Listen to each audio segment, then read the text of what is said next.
नमस्कार दोस्तों। मैं नवजोत कौर आप सभी का अपने YouTube चैनल में बहुत बहुत स्वागत करती हूँ। आज एक नए नोटिस के साथ और नई वीडियो के साथ मैं आपके समक्ष आ चुकी हूँ। और अगर आपने मेरा चैनल अभी तक सब्सक्राइब नहीं किया है तो जल्दी से इसको सब्सक्राइब कीजिए, ताकि आपको जो है ऐसी और सूचनाएं मिलती रहे सबसे पहले। तो उसके लिए आपको मेरा चैनल सब्सक्राइब करना पड़ेगा एंड बेल आइकन भी प्रेस करना पड़ेगा, ताकि आपको सारे नोटिफिकेशंस टाइम टू टाइम मिलते रहे। आज यहाँ पे हमारे पास जूनियर हिंदी ट्रांसलेटर JHT की पोस्टें हमारे पास यहाँ पे काफ़ी निकली हैं, तो उसके बारे में मैं आपको बताऊंगी। ये 22 अगस्त से हमारा पोर्टल स्टार्ट हो चुका है ऑनलाइन एप्लीकेशन के लिए, एंड लास्ट डेट है इसकी 12 सितंबर। एंड आपकी जो है विंडो करेक्शन फॉर एप्लीकेशन, अगर आपको कोई करेक्शन करनी है फॉर्म में, तो ये 13 एंड 14 ऑफ सितंबर को ओपन होएगी।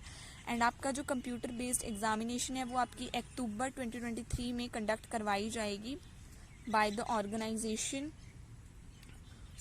आप देख सकते हो यहाँ पे सारा कुछ लिखा हुआ है, you can see.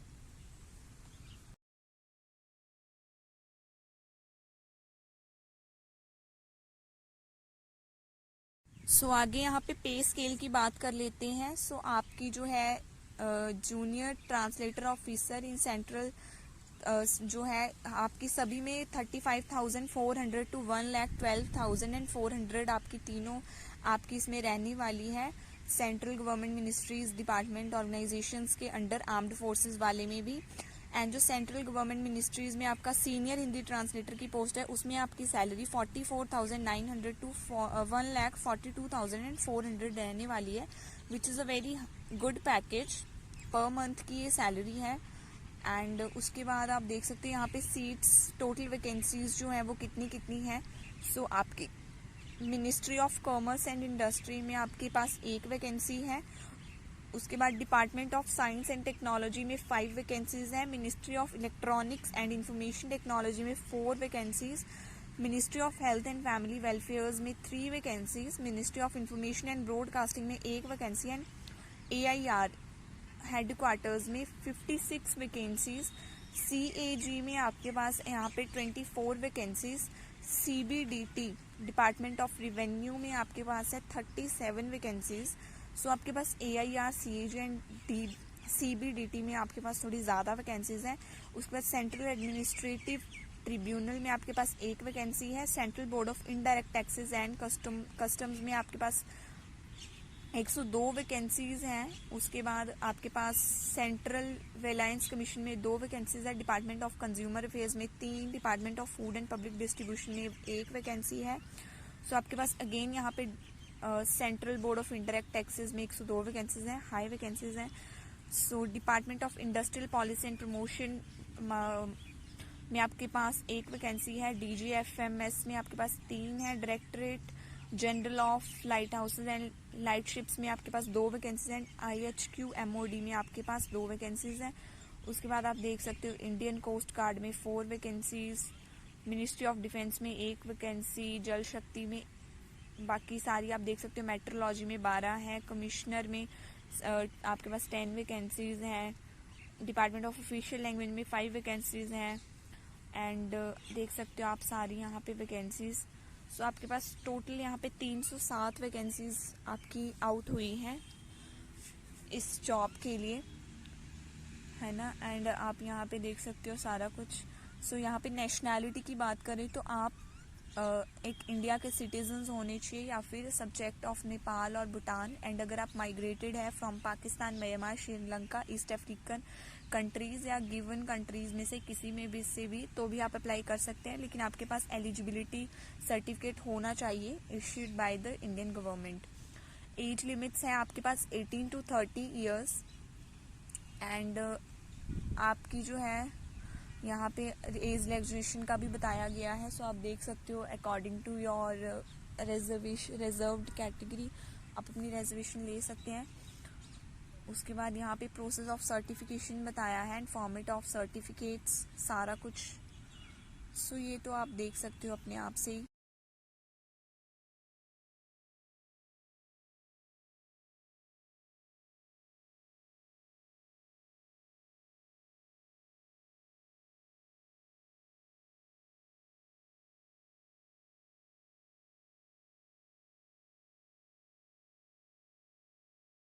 So qualifications की यहाँ पे अगर मैं बात करूँ तो क्वालिफ़िकेशन आपके पास जो सारी पोस्ट्स हैं उनके पास आपके पास मास्टर्स तो कंपलसरी होनी चाहिए in Hindi and with English as a compulsory और इलेक्टिव सब्जेक्ट। सो आपके पास हिंदी एंड इंग्लिश दोनों लैंग्वेजेस की अच्छी नॉलेज आपको होनी चाहिए, या फिर आपके पास कोई डिग्री हो सकती है, रिकॉग्नाइज्ड डिप्लोमा हो सकता है और certificate course in translation from Hindi to English and vice versa of 2 years experience of translation work from Hindi to English and vice versa in central or state government office including government of India undertaking.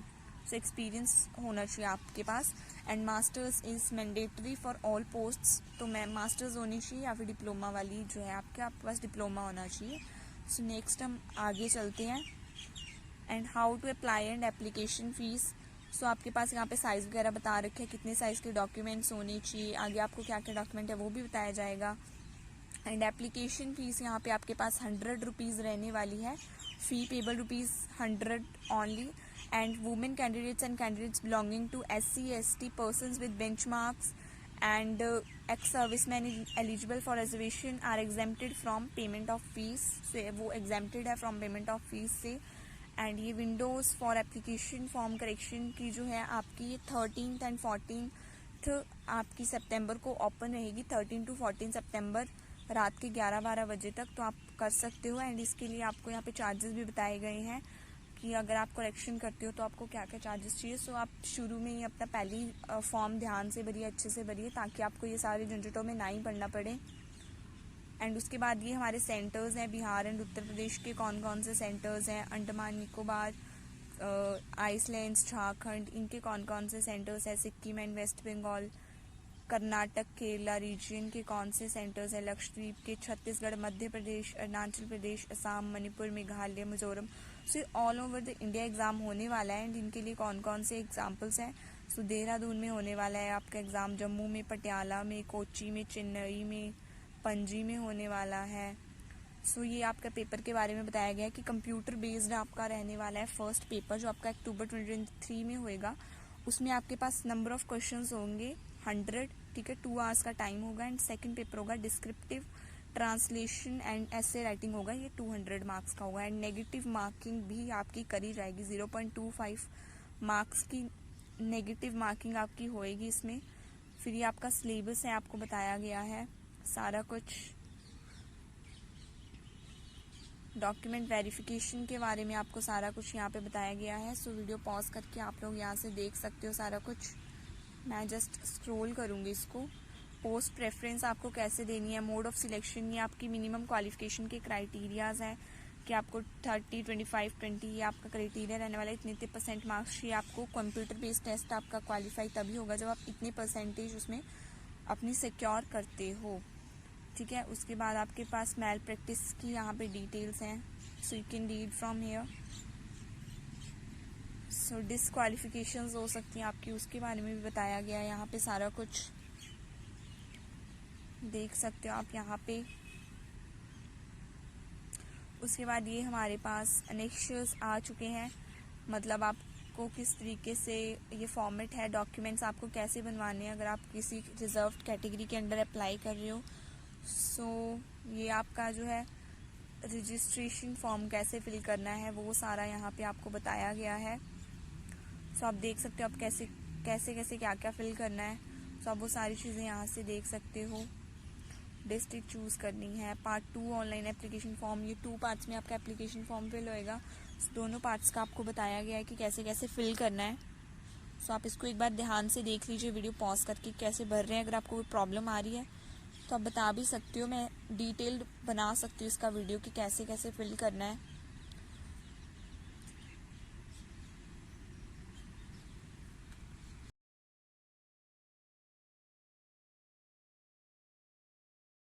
सो ये सारे formats बताए गए हैं आपको. And ये यहाँ पे essential education qualification codes वगैरह बताए हुए हैं, जो भी जैसे भी होगा कि आपकी क्या क्वालिफिकेशन है. एंड ये आपको स्पेसिमन ऑफ फोटोग्राफ्स बताया गया है कि आपको कैसी कैसी फ़ोटोज़ नहीं लगानी है, ठीक है. स्पेक्टिकल्स नहीं होने चाहिए, गोगल्स नहीं होने चाहिए, ज़्यादा डार्क नहीं होनी चाहिए, लाइट नहीं होनी चाहिए. आपका फेस बिल्कुल मतलब सीधा होना चाहिए. पासपोर्ट साइज ज़्यादा छोटी नहीं होनी चाहिए, ज़्यादा बड़ी नहीं होनी चाहिए. तो कैसी आपकी फ़ोटोज़ होनी चाहिए, तो वो आपको चीज़ यहाँ पे बताई है. एंड ये आपका ख़त्म